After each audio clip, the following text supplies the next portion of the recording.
Selamat datang di seri Mitologi Nusantara, himpunan kisah tentang tokoh-tokoh legendaris, makhluk ajaib, dan cerita rakyat yang diwariskan secara turun-temurun. Seri Mitologi Nusantara adalah bagian dari podcast Persami, Perkemahan Selasa Misteri. Persami bukan jurnalisme investigasi, Persami bukan jurnalisme data, Persami adalah jurnalisme yang bukan-bukan.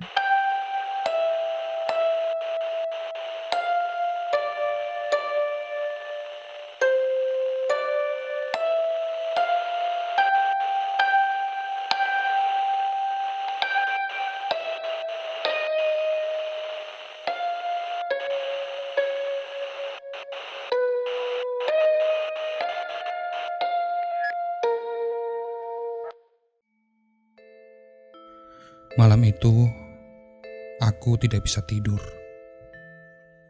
Sudah berjam-jam berusaha memejamkan mata, tapi tetap saja tidak bisa tidur. Istriku sendiri sudah tidur nyenyak di sampingku, di sebelah anak kami, di atas sebuah ranjang reot, warisan orang tuaku. Rumahku ini sebenarnya lebih pantas disebut dengan gubuk. Aku akui keluargaku miskin, betul-betul miskin. Ya, kerjaanku cuma buruh tani. Jika bukan musim tanam atau musim panen, aku kerja serabutan. Kadang jadi buruh bangunan, kuli pasar, apapun ku kerjakan asal dapur tetap ngebul. Istriku sendiri tidak bisa membantu mencari nafkah. Ia harus mengurusi anakku di rumah. Ya, kalau kata orang kota bilang, ibu rumah tangga. Sebenarnya aku bosan jadi orang miskin. Aku ingin membuat istriku bahagia. Aku ingin mengamankan masa depan anakku yang saat ini masih berumur 5 bulan. Tapi apa daya, alih-alih diwarisi tanah atau harta benda, aku diwarisi kemiskinan dari orang tuaku. Selain ranjang reot yang kupakai. Sebuah kondisi yang sama seperti yang dialami kakekku, nenekku, kakek buyutku, nenek buyutku. Sebentar lagi tanggal 17 Agustus 1975, Indonesia akan berulang tahun yang ke-30. Dan tadi sore aku mendengar siaran radio. Kata seorang pejabat, Indonesia bakal makin maju. Apanya yang maju? Selama 30 tahun sejak negara ini merdeka, aku tidak pernah merasakan perubahan apapun. Kemana janji pemerataan ekonomi, pemerataan kesejahteraan yang suka digembur-gemburkan para pejabat tiap kali mau pemilu? Yang ada orang kaya semakin makmur dan orang miskin semakin hancur. Malam itu aku tidak bisa tidur. Pertama, karena lapar. Makan malam itu hanya cukup untuk istriku, karena sejak kemarin aku tidak kunjung dapat kerjaan. Kedua, otakku sibuk memikirkan Harto, tetanggaku yang masih satu RT dan sekarang dompetnya menjadi makin berisi, makin tebal. Rumahnya makin bagus, pagarnya makin tinggi, dan kemarin dia baru beli mobil. Dan otomatis ia jadi orang pertama di desaku yang punya mobil. Padahal sekitar 5 bulan sebelumnya, status si Harto itu masih sama denganku. Masih kerja di sawah, masih kerja serabutan.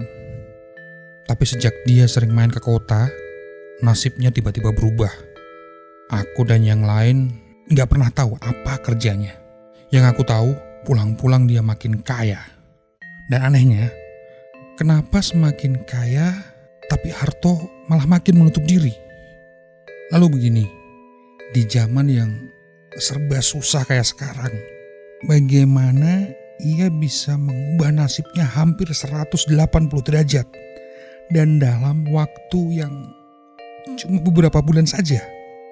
Aku jadi makin yakin dia pasti main pesugihan. Dia pasti pergi ke dukun atau memelihara tuyul. Pasti tidak ada orang yang bisa kaya secepat itu tanpa bantuan ilmu atau makhluk tak kasat mata. Ya, aku yakin Harto telah bersekutu dengan makhluk halus. Tapi keyakinan saja tidak cukup. Jika ingin menghancurkan reputasinya, Aku harus punya bukti. Baik, persetan dengan tidur. Malam ini aku akan pergi mencari bukti itu. Aku pun menyelinap keluar rumah sekitar pukul 12 malam. Jalanan sudah sangat sepi. Semua orang sudah terlelap tidur di rumahnya masing-masing. Angin malam itu terasa lebih dingin daripada biasanya. Saking sepinya, sesekali aku mendengar suara perutku sendiri yang makin keroncongan. Aku berjalan ke arah utara, dan gak lama aku sampai di depan rumah si Harto. Rumah yang gampang banget dikenali karena lebih terang, lebih megah dari rumah-rumah yang lain. Sial, pagarnya terlalu tinggi. Sekarang aku malah gak yakin bisa mengintip ke bagian dalam. Aku kemudian jalan berjingkat, memutari rumahnya menuju halaman belakang. Suasananya benar-benar sepi. Aku melewati kebun pisang yang mengelilingi rumah si Harto. Tiba-tiba aku mencium bau wangi, seperti aroma menyan. Aku semakin curiga. Sesampainya di belakang rumah, aku panjat satu pohon jengkol yang tingginya melebihi pagar belakang rumah Harto. Sesampainya di atas, akhirnya aku bisa mengintip ke bagian rumah yang masih terang. Awalnya aku gak percaya apa yang aku lihat. Tapi setelah mengucek-ucek mata, aku benar-benar yakin. Aku benar-benar melihat Harto yang sedang duduk bersila di tengah-tengah pekarangan di bawah sebuah pohon beringin. Kedua tangannya menggenggam sebuah botol kaca. Samar-samar aku melihat ada asap di dalam botol itu. Di depan Harto terdapat dupa yang sudah menyala, yang asapnya mengular kemana-mana. Matanya terpejam, mulutnya komat-kamit seperti sedang merapalkan mantra. Dan tiba-tiba dari balik pohon beringin muncul seorang anak kecil. Anak kecil yang bertelanjang bulat. Oh, ternyata tidak. Dia hanya memakai celana dalam. Perawakannya kurus, usianya mungkin sekitar 5 tahun. Kulitnya putih pucat dan kepalanya botak. Dan aku yakin itu bukan anak Harto. Aku tahu anak Harto tidak seperti itu. Hidungku masih terpapar aroma dupa. Aku masih belum berpikir macam-macam. Hingga kemudian anak kecil itu lari menembus pohon beringin dan menghilang. Ya, benar-benar hilang. Saking kagetnya aku pun kehilangan keseimbangan dan jatuh dari atas pohon. Aku pun panik lalu berlari sekencang-kencangnya ke arah rumah.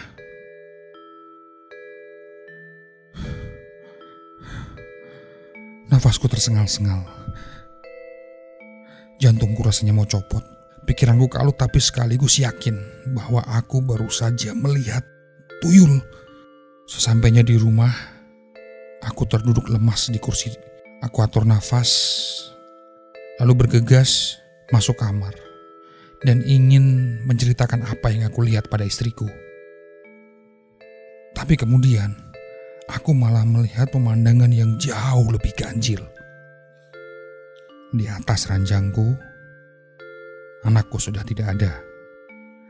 Yang ada hanya istriku yang sedang duduk menyusui anak kecil lain yang tidak lain adalah tuyul itu sendiri. Belum selesai rasa terkejutku, istriku menoleh dan dengan senyumannya dia berkata, "Kalau sebentar lagi, kami tidak akan miskin lagi." Pada tanggal 24 dan 25 Oktober 1985, Balai Wartawan Semarang tiba-tiba ramai didatangi warga.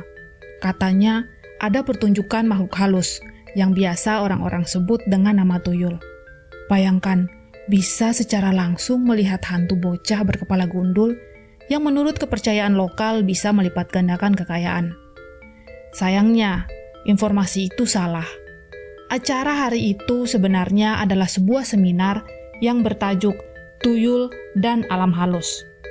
Pesertanya mencapai 250 orang, yang sebagian berharap bisa melihat tuyul secara langsung.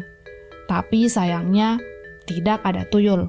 Yang ada justru pembahasan tuyul secara ilmiah yang dibahas oleh seorang akademisi.